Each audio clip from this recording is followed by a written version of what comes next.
এই জাহান্নামের গেটের মধ্যে একটু বসাইয়া দেন। আমার আল্লাহ ডাক দিয়ে বলবে, রে বান্দা, আমি যদি তোমাকে জাহান্নামের গেটের মধ্যে বসাই, বলো তোমার আর কোনো চাওয়া থাকবে কিনা? ওই সর্বশেষ জাহান্নামী বান্দা বলবে, আল্লাহ, যদি জাহান্নামের গেটের মধ্যে আমাকে বসাও, আমি আর তোমার কাছে কিছুই চাইব না। আমার আল্লাহ জিবরাইলকে ডাক দিয়া বলবে, ফেরেশতার দল, এই বান্দাকে জাহান্নামের গেটের মধ্যে বসাইয়া দাও। ওই জাহান্নামের গেটে বসানোর পর আল্লাহর বান্দা নজর দিয়ে দেখবে কত সুন্দর খোলা ময়দানের মধ্যে সুন্দর একটা গাছ দেখা যায়। আল্লাহর বান্দা আমার মালিককে করুণ সুরে ডাক দিবে, ইয়া হান্নান, ইয়া মান্নান, ইয়া রহমান, এমন কোনে কোনে আমার আল্লাহকে ডাকতে থাকবে। আমার আল্লাহ আবার আওয়াজ দিয়ে বলবি, রে বান্দা, বলো আবার কেন ডাকো? ওই বান্দা ডাক দিয়ে বলবে, আল্লাহ, তুমি আমাকে জাহান্নামের গেটে বসাইলা, তবে একটু দূরে কত সুন্দর একটা গাছ দেখা যায়। আল্লাহ, তুমি আমাকে একটু এই গাছের নিচে বসাইয়া দাও। আল্লাহ আবার আওয়াজ দিয়া বলবে, রে বান্দা, তুমি তো বলেছিলা আর তুমি আমার কাছে কিচ্ছু চাইবা না। ওই বান্দা বলবে, আল্লাহ, এটাই তোমার কাছে শেষ চাওয়া, আর কিচ্ছু চাইব না। আমি ওয়াদা করলাম আর তোমার কাছে আমি কিচ্ছু চাইব না। আল্লাহ বলবে, বান্দা, ঠিক আছে, তো এই কথার মধ্যে তুমি কি ঠিক থাকবা? হ্যাঁ, ঠিক থাকবো। আল্লাহ, আর তোমার কাছে কিচ্ছু চাইব না। আমাকে তুই সুন্দর একটা গাছ দেখা যায় মরুভূমির মধ্যে, ওই গাছের নিচে আমাকে একটু বসাইয়া দাও।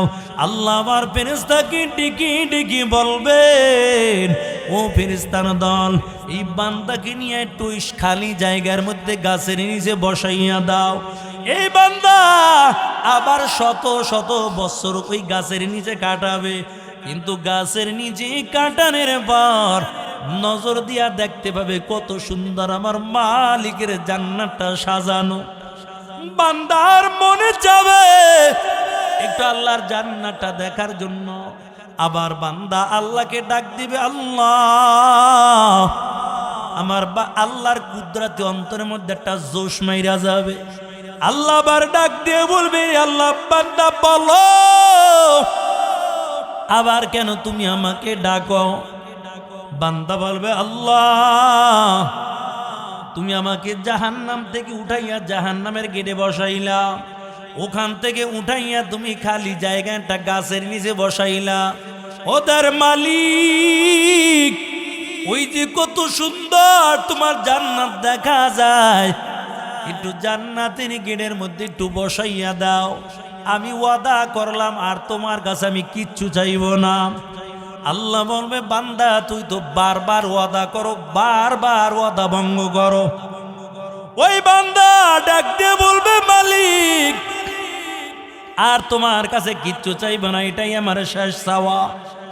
আল্লাহ বলে, বান্দা, এটা সত্য কিনা বলো, আর কি তুমি আমার কাছে কিচ্ছু চাইবা না? বলে, না আল্লাহর কিচ্ছু চাইব না, শুধু একটু জান্নাতের গেটের সামনে একটু আমাকে নিয়ে বসাও। আল্লাহ আবার ফেরেশতাকে ডাক দিয়ে বলবে, ফেরেশতার দল, এই বান্দাকে একটু জান্নাতের গেটের মধ্যে বসাও। জান্নাতের গেটের সামনে বসানোর পর নজর দিয়ে দেখবে, এরে আমার এলাকায় কত মানুষ তো জান্নাতের মধ্যে দেখা যায়, একসাথে মসজিদে নামাজ পড়লাম, কত মানুষদেরকে জান্নাতের মধ্যে দেখা যায়। আবার মালিককে ডেকে বলবে, খোদার আল্লাহ, জান্নাতের গেটের সামনে বসাইলা, এখানে বসে বসে আমার এলাকার কত মানুষগুলো তোমার জান্নাতের ভিতর দেখতে পাই। আল্লাহ, একটু জান্নাতের গেটটা একটু খুইলা দাও, খালি ডুববো, দেখা কইরা আবার বের হয়ে আসবো। আল্লাহ ডেকে বলবেন, এরে বান্দা, তুই তো বারবার ওয়াদা করো, বারবার ওয়াদা ভঙ্গ করো। ওই বান্দা ডাক দিয়ে বলবে, আল্লাহ, এটাই আমার শেষ চাওয়া, আর কোনোদিন তোমার কাছে আমি কিচ্ছু চাইব না।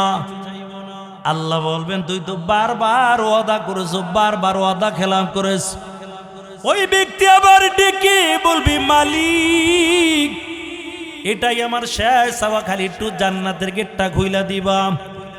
জান্নাতের গেট দিয়া ঢুকবো আর আমি তাদের সঙ্গে দেখা কইরা আবার বের হয়ে আসবো। আল্লাহ ফেরেশতাকে ডাক দেয়া বলবে জান্নাতি ফেরেশতার দল এই বান্দার জন্য জান্নাতের গেটটা খুইলা দাও আর অপেক্ষা করো। এখানে তোমরা অপেক্ষা করতে থাকবা। এই বান্দা আবার যখন ফিরে আসবে আবার জান্নাতের গেটটা বন্ধ করে দিবা। ওই বান্দা যখন জান্নাতের মধ্যে ঢুকবে দরজার সামনে দাঁড়াইয়া বারবার ফেরেশতারা ডাক দিবে, এরে বান্দা এখন কি তোমার ঘুরে ঘুরে জান্নাত দেখা হয় নাই? জলদি করে বের হও। ওই বান্দা ডাক দেয়া বলবে ও ফেরেশতারা তোমরা আমাকে ডাইকা ডাইকা কেন বারবার বিরক্ত করো? কয়েকটা কি হইছে? কয় কেন?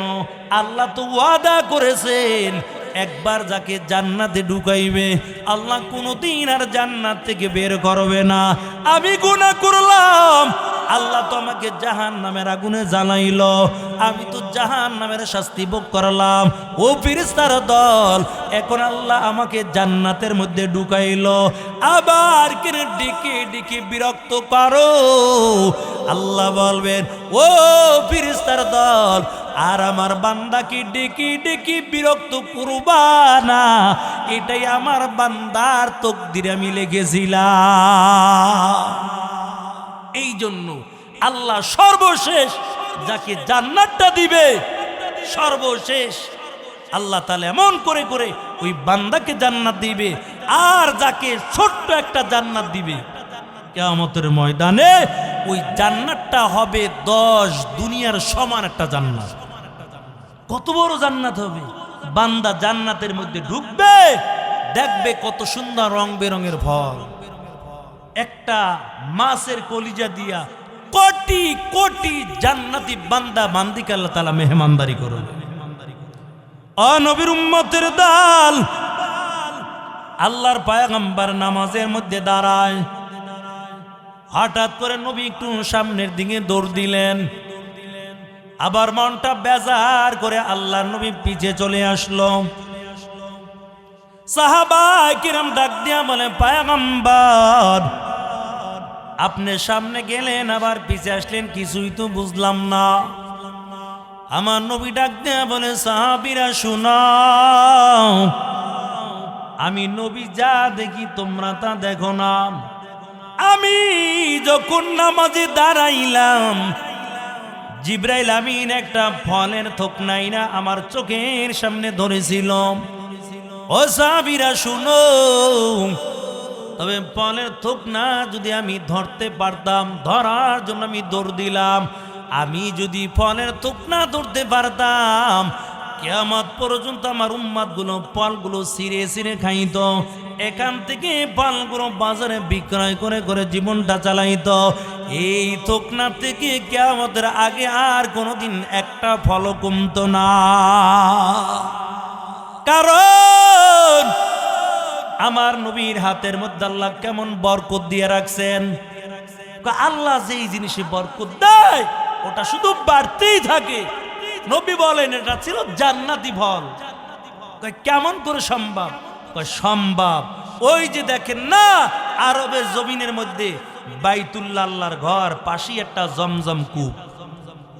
জমজম কূপের পানি নিয়ে কোটি কোটি মানুষগুলো পানি পান করে, আজও পর্যন্ত সামান্য পানি তাও কমে নাই।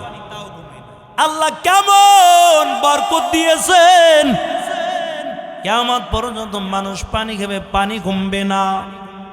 এরে নবীর উম্মত, আমার নবীর হাতের মধ্যে ছিল কত বরকত। আমার নবীর মুখের লালাটাও ছিল সেবা স্বরূপ। আমার নবীর মুখের লালা যদি কোনো পানির মধ্যে লেগে যাইত, ওই পানিটা আমার আল্লাহ মিষ্টি পানি বানাইয়া দিত। দুনিয়ার জন্য বড় পাগল হয়ে গেছে। দুনিয়া নামাজ সাইরা দিয়া শুধু দুনিয়ার জন্য পাগল। তাই কিরে নামাজ পড়বি না? সময় নেই, কাজে একটু ব্যস্ত। আরে তুমি নামাজ সাইরা দুনিয়া করো, অথচ কোন বান্দা যদি দুনিয়া সাইরা নামাজ ধরতো, আখিরাত ধরতো, আল্লাহ তাআলা বান্দাকে 5টা পুরস্কার দিয়ে দিত। 1 নাম্বার পুরস্কার, ওই বান্দার দুনিয়ার রিজিকের অভাব আমার আল্লাহ দূর করে দিত। অথচ আমরা মসজিদে ঢুকি না, দুনিয়া কামার জন্য, দুনিয়া শুধু দুনিয়া, দুনিয়ার জন্য পাগল। এর নবীর উম্মতের দল, অনেকে চিন্তা করি আমার আল্লাহ গরিব বানাইলো কা, এই জন্য দুনিয়ার জন্য বেশি খালি দুনিয়া কামাই। আল্লাহ আমারে গরিব বানাইছে কি করব? এরে গরিব, তবে মালিকের শুকরিয়া আদায় করব। বড় লোকের 500 বছর আগে কিয়ামতের ময়দানে আল্লাহ তোমাকে জান্নাতের মেহমান বানাইয়া দিবে। আল্লাহর নবীর কন্যা কলিজার টুকরা ফাতেমা রাদিয়াল্লাহু তাআলা আনহা মায়ার নবীকে ডাক দিয়া বলে, আব্বা জান, আপনি বলেছেন কিয়ামতের ময়দানে জান্নাতের মধ্যে নারীদের আমি একজন সর্দারনি থাকব। আব্বা বলেন, ওই জান্নাতের মধ্যে আমার বান্ধবী কে থাকবে? মায়ার নবী ডাক দেয়া কয়, ফাতেমা, কিয়ামতের ময়দানে জান্নাতের মধ্যে তোমার বান্ধবী হবে একজন কাঠুরিয়ার স্ত্রী। ফাতেমা ডাক দেয়া বলে, আব্বা জান, বলেন ওই কাঠুরিয়ার বিবি কই, কোন এলাকার মধ্যে বসবাস করে, আমি একটু দেখতে চাই। আল্লাহ নবী ডাক দেয়া বলে, ফাতেমা, যেই নিয়ামত আমার আল্লাহ কিয়ামতের ময়দানে জান্নাতের মধ্যে দান করে দিবেন, ও ফাতেমা, ওই নিয়ামত দুনিয়ায় দেখার দরকার নাই। ফাতেমা তারপর ডাক দেয়া বলে, আব্বা জান, একটু বলেন ওই নারীকে আমি একটু দেখতে চাই, কাঠুরিয়ার বিবিকে আমি দেখতে চাই। মায়া নবী ডাক দেয়া বলে, ফাতেমা, যদি কাঠুরিয়ার বিবিকে তুমি দেখতে চাও, অমুক এলাকার মধ্যে জঙ্গলার কিনারায় ছোট্ট একটা ঘর, স্বামী স্ত্রী দুইজনে ঘরের মধ্যে বসবাস করে। তবে যদিও ছোট্ট একটা ঘর, টাকার মালিক না, কিন্তু আল্লাহ তাআলা এই ঘরটা শান্তি দিয়া ভরপুর করে রেখেছে। ফাতেমা সকাল বেলা চলে যায়, ওই কাঠুরিয়ার বাড়ির মধ্যে চলে গেল। ঘরের কিনারায় দাঁড়াই একটা সালাম, ঘরের মধ্যে হইতে আওয়াজ দেয়, কে তুমি আমাকে সালাম দিয়েছো বলো। ফাতেমা ডাক দিয়ে বলে, রে বোন, আমি হলাম বিশ্ব নবীর কলিজার টুকরা সন্তান ফাতেমা, আমি তোমার সঙ্গে দেখা করার জন্য আসলাম। কাঠুরিয়া ডাক দিয়ে বলে, ও বোন ফাতেমা, তুমি আমার সঙ্গে দেখা করার জন্য আসছো, তবে আমার জীবনটা বড় ধন্য, কারণ তুমি নবীর একটা কন্যা আমার সঙ্গে দেখা করার জন্য এসেছো। এরে বোন, তবে আমি তোমার সঙ্গে দেখা করতে পারবো না, কারণ আমার স্বামী কাঠ কাটার জন্য জঙ্গলায় চলে গেছে, সন্ধ্যাবেলা আমার স্বামী বাড়ির মধ্যে আসবে। এরে বোন, আমার স্বামী যতক্ষণ পর্যন্ত বাড়িতে না আসে ততক্ষণ পর্যন্ত দুনিয়ার জমিন আমি কারো সঙ্গে দেখা করি না। এরে বোন, তবে তুমি আমাকে ক্ষমা করে দিও, যাও যাও বাড়ি চলে যাও, আগামীকাল আসবা। আমার স্বামী জঙ্গলার থেকে কাঠ কাইটা আমার যখন সন্ধ্যাবেলা বাড়ি হাজির হয়ে যাবে, আমি আমার স্বামী থেকে অনুমতি নিব। যদি আমার স্বামী অনুমতি দেয়, আগামীকাল আমি তোমার সঙ্গে আমি দেখা করব। আর আমগো যুগের নারীরা, আরে বাপরে বাপ, বাজার করার জন্য বাজারে চইলা যায়। আরে আন্ত ঢাকা শহর বের হয়ে গেছে বউ বাজার, নারীরাই এখন মার্কেট করে, তারাই বাজার করে। কাঠুরিয়ার বিবি ডাক দেয়া কয়, এরে বোন ফাতেমা, যাও, আগামীকাল আসবা, আমি আমার স্বামী থেকে রাত্রবেলা অনুমতি নিব। যদি আমার স্বামী অনুমতি দেয়, আমি আগামীকাল তোমার সঙ্গে দেখা করব। ফাতেমা বাড়ি চলে গেল। পরের দিন হাসান হুসেনকে নাস্তা খাওয়াইয়া আবার যখন কাঠুরিয়ার বাড়ির দিকে রওনা হয়ে যায়, হোসেন ছোট্ট বালক সন্তান ডাক দিয়ে বলে, মা গতকালকে আমাকে রাইখা তুমি বেড়াইতে গেছিলা, ও আম্মা জান আমি আজকে আপনার সঙ্গে যেতে চাই। ফাতেমা হুসাইনকে নিয়া ওই কাঠুরিয়ার বাড়ি চলে গেল। আবার ঘরের দরজার সামনে দাঁড়াইয়া সালাম দিয়া দিল, ঘরের মধ্যে হইতে সালামের জবাব দিয়া দিল। হুসাইন ডাক দিয়ে বলে, মা বলো গতকালকে তুমি এই বাড়িতে কি বেড়াইতে এসেছিলা? ফাতেমা ডাক দিয়ে বলে, সন্তান গতকাল আমি এই বাড়িতে বেড়াইতে এসেছিলাম। ঘরের মধ্যে একটা আওয়াজ, ও বোন ফাতেমা বলো তুমি কাকে সঙ্গে করে এনেছো? ফাতেমা ডাক দিয়ে বলে, বোন আমার ছোট্ট নাবালেক সন্তানকে আমি সঙ্গে করে আনলাম। তোমার সঙ্গে দেখা দিতে পারবে? কারণ আমার সন্তান এখনো বালেগ হয় নাই। ঘরের মধ্যে আওয়াজ, ও বোন ফাতেমা তোমার সঙ্গে দেখা করব আমার স্বামীর কাছ থেকে অনুমতি নিলাম, কিন্তু তোমার সন্তানের সঙ্গে দেখা করার অনুমতি পাই নাই।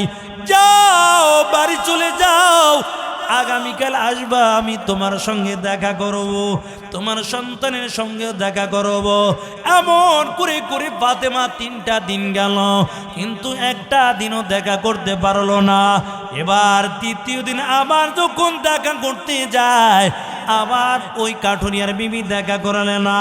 এরে আল্লাহর বান্দা, যখন ফাতেমা কাঠুরিয়ার বাড়ি থেকে রওনা হয়ে যায়, হঠাৎ করে নজর করে দেখতে পায় কাঠুরিয়ার ঘরের দরজার সামনে একটা জায়গার মধ্যে একটা দড়ি রাখা, ওই জায়গার মধ্যে একটা লাঠি রাখা, ওই জায়গার মধ্যে একটা গ্লাস পানি রাখা।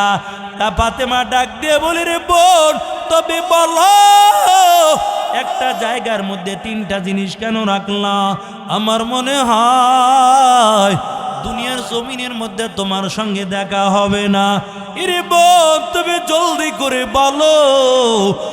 এক জায়গার মধ্যে পানিও রাখলা, এই জায়গার মধ্যে গ্লাসও রেখে দিলা, এই জায়গার মধ্যে লাঠিও রাখলা, দড়িও রাখলা। এরে বোন বলো কেন 3টা জিনিস এক জায়গার মধ্যে কেন রাখছো? কাঠুরিয়ার বিবি ডাক দিয়ে বলি, রে ফাতেমা এটা হলো আমার গোপন আমল, আমি কাউকে জানাই না। তবে শুনো 3টা জিনিস এক জায়গার মধ্যে কেন রাখলাম? আমার স্বামী জঙ্গলার মধ্যে কাঠ কাটার জন্য সকালবেলা চলে যায়, দুপুর বেলা যখন আমার স্বামী বাড়ির মধ্যে আসবে, আমার স্বামীর জন্য সর্বপ্রথম হাদিয়া হলো এই গ্লাসের পানিটা। পানি দিব হাদিয়া। তবে দড়ি কেন রাখলা? লাঠিও বা কেন রাখলা?